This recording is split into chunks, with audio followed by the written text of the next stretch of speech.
Hi friends, நம்ம இன்றைக்கி பார்க்க போகிறது ஹோம்மேட் கீ எப்படி பண்ணுறதுன்னு பார்க்க போகிறோம்.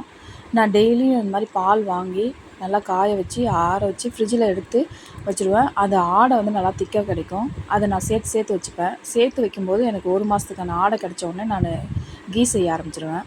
இப்போ நான் 1 ஸ்பூன் தயிர் போட்டு அந்த தயிரில் வந்து இந்த ஆடையை வந்து நல்லா மிக்ஸ் பண்ணிக்கணும்.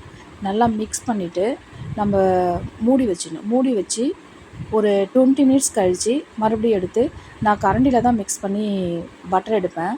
நான் மிக்ஸியெல்லாம் யூஸ் பண்ணிக்க மாட்டேன். அதை கழுவுறதுக்கு பேசாமல் நம்ம இதிலே பண்ணும்போது இன்னும் கொஞ்சம் நமக்கு ஈஸியாகவும் இருக்கும். அதனால் நான் இதுலேயே வந்து வெண்ணெயை நல்லா திரட்டி எடுத்துருவேன். நமக்கு இது மாதிரி நல்லா பீட் பண்ணிகிட்டே இருக்கும்போது அது தானாகவே நல்லா திரண்டு வந்துடும். திரண்டு வரும்போது அது நல்லா கை பக்கத்தில் நல்லா உருண்டை பிடிச்சி எடுத்துக்கணும். உருண்டை பிடிச்சி எடுத்துட்டு நல்ல வாட்டரில் நல்லா 2 வாட்டி வாஷ் பண்ணிடலாம். அப்போ தான் அந்த பால் வாசனையெல்லாம் போகும்.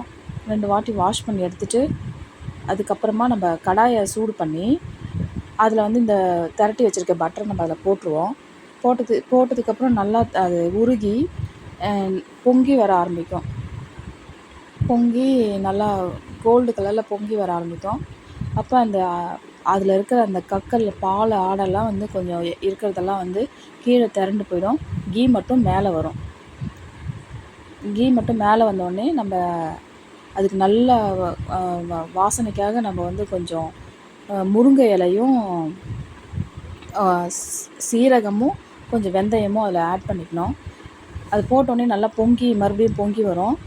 பொங்கி வந்தோடனே நல்லா கலந்து விட்டுட்டு கொஞ்ச நேரம் வெயிட் பண்ணிங்கன்னா இந்த மாதிரி முருங்கை இலைலாம் நல்லா பொரிஞ்சிடும். பொரிஞ்சதுக்கப்புறமா நம்ம இப்போ ஸ்டவ் ஆஃப் பண்ணிவிட்டு இதை வந்து மூடி வச்சிடணும்.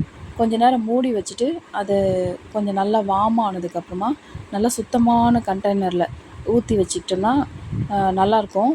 டேஸ்ட்டாகவும் இருக்கும், நல்லா வாசனையாகவும் இருக்கும். இந்த கீ ட்ரை பண்ணி பாருங்கள். எப்படி இருக்குன்னு எனக்கு கமெண்ட் பண்ணி சொல்லுங்கள். தேங்க்யூ.